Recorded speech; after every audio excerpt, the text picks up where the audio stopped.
अवतार का प्रसंग हो गया। आते थोड़ी व्यवहारिक क्षेत्र में जानने की बात भी।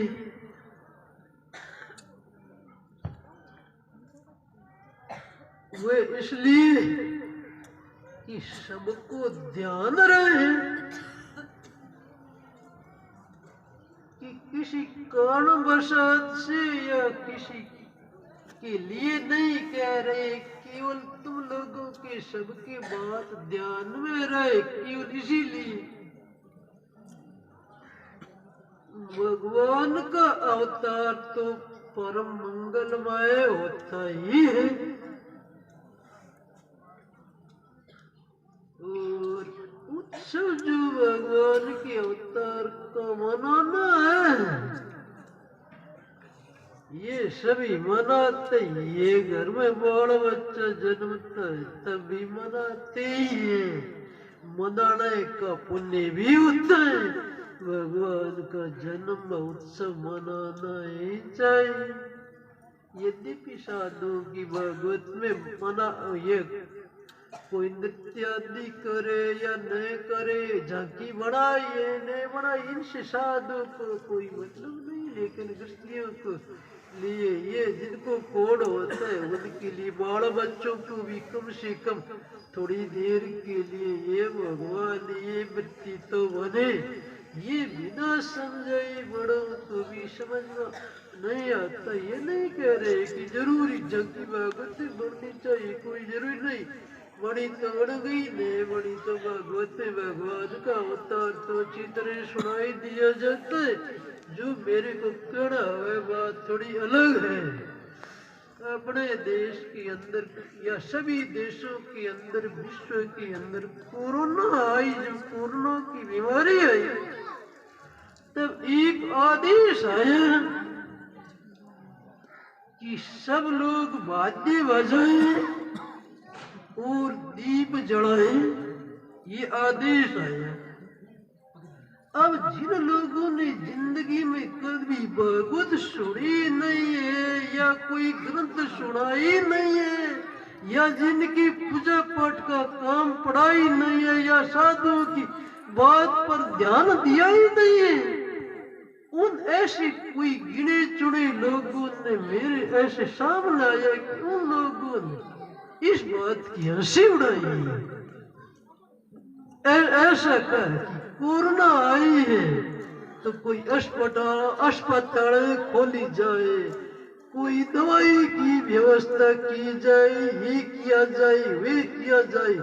दीप जलाने से और वाद्य बजाने से क्या होता है, ऐसा आक्षेप कुछ लोगों ने किया। वे आक्षेप करने वालों का आक्षेप बिल्कुल गलत था। क्यों गलत था? उन लोगों का यद्यपि कहना था कि वाद्य बजाने से क्या कोरोना जाती है, तो हम साधुओं का कहना है कि अस्पतालों की क्या कमी है। पूरे विश्व में छा गई कोरोना और धरी रही तुम्हारी अस्पतालें और दवाई कहाँ काम किया है। वाद्य बजाने से दीप जलाने से कैसे जाती है?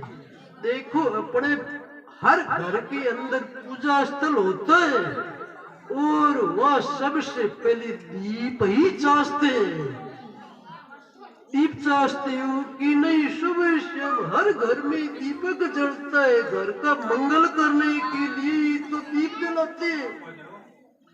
किसी पाठशाला का या किसी चाहे पंचायत भवन का या किसी अस्पताल का उद्घाटन होता है, तब चाहे कोई आदमी सर्वथा ही नहीं जानता हो, लेकिन सब लोग इकट्ठे होते हैं। जब पिता आदि काटते वह सबसे पहले सरस्वती की तस्वीर धरी रहती है और उसके आगे मुख्य व्यक्ति पहले दीप चाहता है। तो दीप की रीत तो अपनी आदि परंपरा से है। और वाद्य में अपने घंटी हर घर में होती है। मंदिर में तो सारे वाद्य होते, लेकिन हर घर में छोटी सी इतनी सी टाली तो होती है जिसको घंटी बोलते। उसका घंटी का पूजन पहले होता है, दीप का पहले पूजन होता है। गणेश भगवान का जब पूजन करते हैं उससे पहले ही उन घंटी दीप उसको अंग पूजा बोलते, अंग पूजा पहले करते हैं।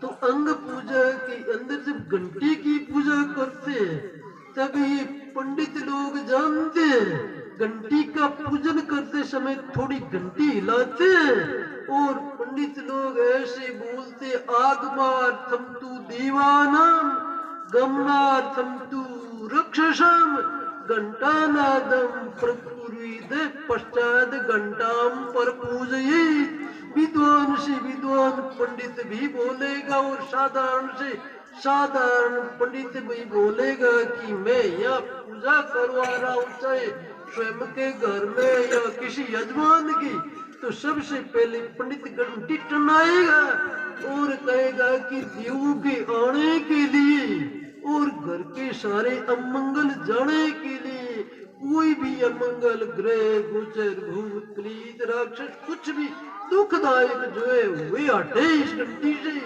और देव इस घंटी से आवाज समझे और जरूर उपस्थित हुए। पश्चात घंटा पर पूजित ऐसे घंटे की ध्वनि करके और फिर मैं इस घंटस्थाई गरुड़ाय न मैं घंटे पर विराजमान गरुड़ का पूजन करता हूँ। घंटे के अंदर गरुड़ जी की पूजा होती है और वह भगवान विष्णु के बाल, इसलिए घंटे को जहाँ भी देखते चाहे छोटी सी की घंटी दो इधर ऐसे बनाए हुए होती है, वह गरुड़ की पांखें होती है और बीच में सी घंटी थोड़ी तीखी सी होती है, वे गरुड़ जी का मस्तक। और बड़ी घंटी पर तो गरुड़ जी ऐसे आगे चांद से पूरा हाथ जोड़े हुए बैठे ही रहते हैं। तो घंटे पर है गरुड़ का दिवस और वह होती है गरुड़ की पूजा। और गरुड़ जी जब उड़ते हैं भगवान विष्णु के तुए बाण है, और जब गरुड़ उड़ते हैं तब कहते हैं कि उनकी जो ऐसी पांख हिलती है तब उनके पंखों से साम वेद की ध्वनि होती है। गरुड़ का शरीर वेदमय है, शास्त्रमय है। आते भगवान कहाँ बैठते हैं, शास्त्र में ही तो विराजते हैं भगवान, गरुड़ पर बैठते हैं का मतलब क्या हुआ? देखने को तो एक पक्षी दिखा देंगे और ऊपर भगवान बैठ जाएंगे, लेकिन वस्तुतः गरुड़ जी क्या है, सारे वेद मंत्र है। गरुड़ जी का रुआ रुआ वेद मंत्रों से बना हुआ, उसी का प्रतीक होता है घंटी। इसलिए बाती बजने बहुत शुभ होते हैं। तुम गृहस्थियों के घर में सबसे बढ़िया दो काम होते हैं मंगलदायक, सबसे मंगल उन्हीं में मनाते हो। या तो तुम्हारे घर में कोई बेटा पोता पड़पोता जन्मता है तब तो बजाते हो, थाली आदि बजाते हो। ज्यादा पिता संपन्न हुआ, कुछ खर्चा वर्चा करने वाला हुआ तो ढोल आदि भी बजते हैं। जब पोता आदि जन्मता है तो और गुड़ मंगल होता है उसको बांटते हैं। और दूसरा तुम्हारे क्रिश्चियों के लिए सबसे बढ़िया काम होता है पुत्र या पुत्री का वो ब्याह, वैवाहिक कार्य कोई संसार में पसरने के लिए थोड़ा ही होता है तो शास्त्र विहित होता है। वेदों के अंदर ब्याह की भी रीति लिखी है, तो ब्याह में कितने गाजे बाजे बजाते हो, तो शुभ काम के लिए तो बजाते हो। और वहाँ वाक्य तक भी आते रचे हैं।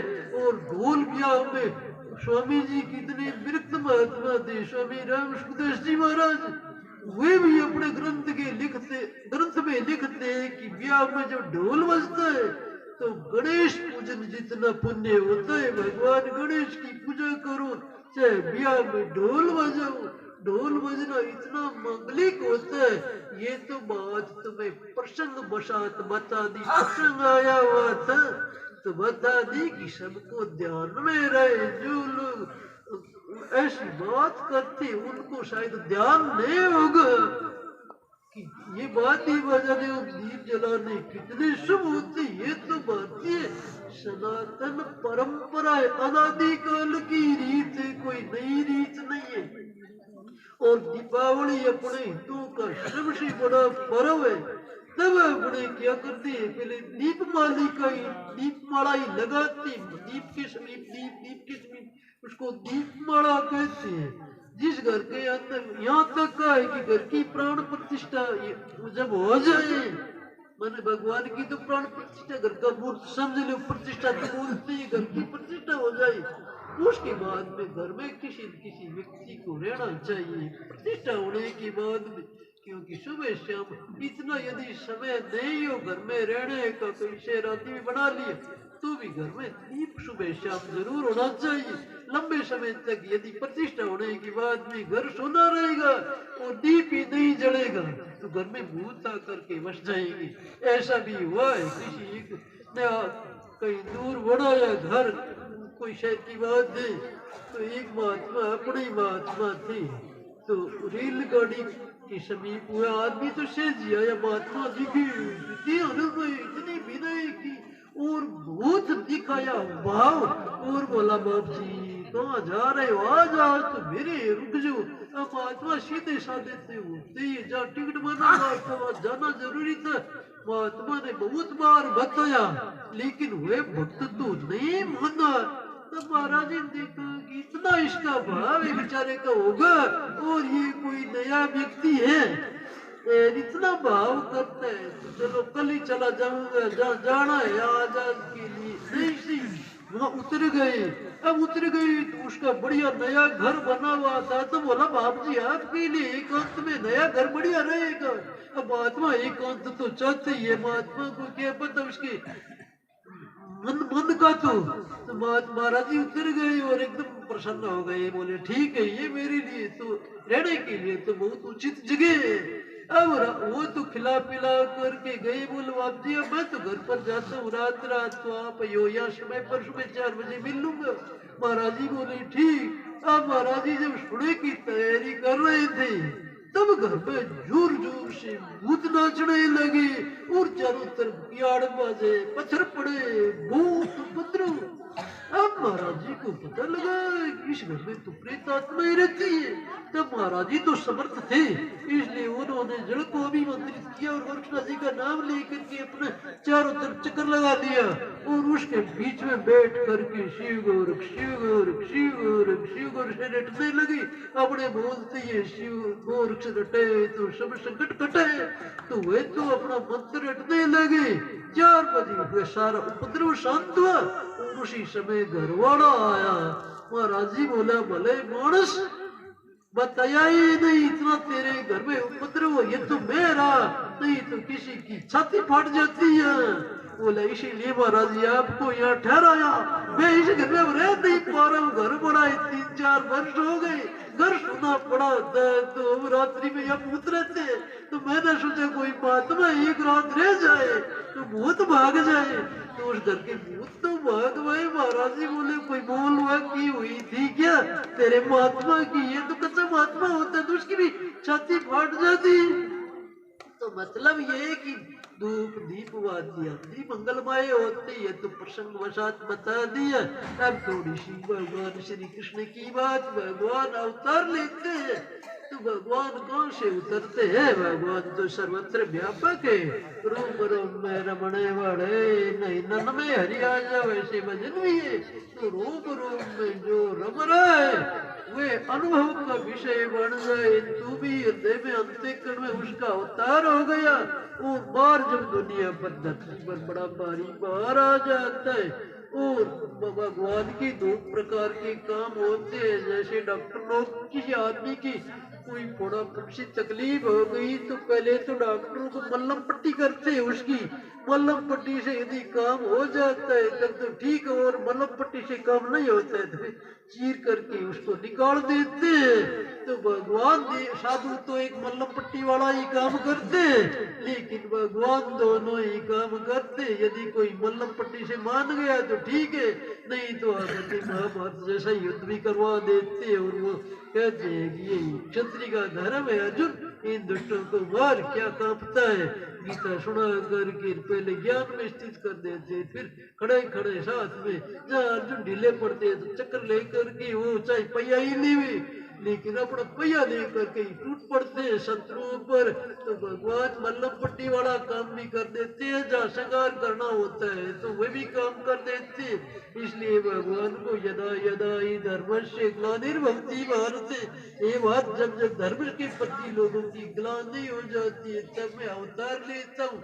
लेकिन जब भगवान अवतार लेकर के छोटे से लीला करते हैं तब वहाँ का एक कोई श्लोक है, तब हमारे पंडित लोग जब भोजन आदि करते तब बोला करते। एक दिन यशोदा मैया भगवान श्याम सुंदर से बोली, थोड़े से भगवान 3, 4, 5 वर्ष के हो गए, तो माँ कहती है कृष्ण तुम पठ किम पठामि ननुरे शास्त्रम किम जायते तत्त्वं कस्य विभूषे कस् त्रिभुवनाधीशस्तेनापि किं ज्ञानम् भक्ति वैराग्य मुक्ति ते अस्तु दध्यदीनि भजामि मातुरुदिते वाक्ये हरे पातु एवं। भगवान श्री कृष्ण से यशोदा कह रही है कृष्ण पढ़, तब भगवान वापिस पूछते हैं कि मैं पढ़ा में माँ क्या पढ़ू। तब माँ ये नहीं कहती है कि ABCD पढ़ 1 2 3 पढ़, माँ कहती है शास्त्रम शास्त्र पढ़ सीधा ही। उतने छोटे कृष्ण से माँ कहती है कृष्ण तुम पढ़, और क्यों पढ़ा में तो शास्त्रम। भगवान कहती क्यों जायती माँ शास्त्र पढ़ के मुझे क्या जानना है। तो माँ नहीं कहती कि बड़ा भाई वैज्ञानिक बन जाएगा, माँ कहती तत्व सारे संसार में जो सार तत्व है उसको जान। तत्व तब पूछते हुए माँ तत्व कैसा है, तब माँ कहती विभु वे सर्वत्र व्यापक है कण कण में और क्षण क्षण में। तब भगवान पूछते हैं कि माँ उस व्यापक तत्व को कोई जान जाता है तब क्या होता है। तब माँ कहती है उसका ज्ञान हो जाता है, उसके प्रति भक्ति जागृत हो जाती है, संसार से वैराग्य हो जाता है। तब फिर पूछते हैं कि उसका ज्ञान हुई, उसकी भक्ति हुई, उससे प्रेम हुई, उससे क्या होता है। माँ कहती है मुक्ति, उससे मुक्त हो जाता है। तब भगवान हंस करके कहते माँ वे मुक्ति तेरी हो, इसलिए उसको तो तू भज। तो दध्या दीनी भजनी, मैं दही को भजता हूँ इसलिए मुझे तो दे दे दही, और तू उस व्यापक को भज तेरी हुए मुक्ति। तो ऐसे जो माँ पुत्र के आपसी में संवाद हो रहे, ऐसे हरि के वाक्य भगवान के जन्म महोत्सव पर सभी के लिए कल्याणकारक हो।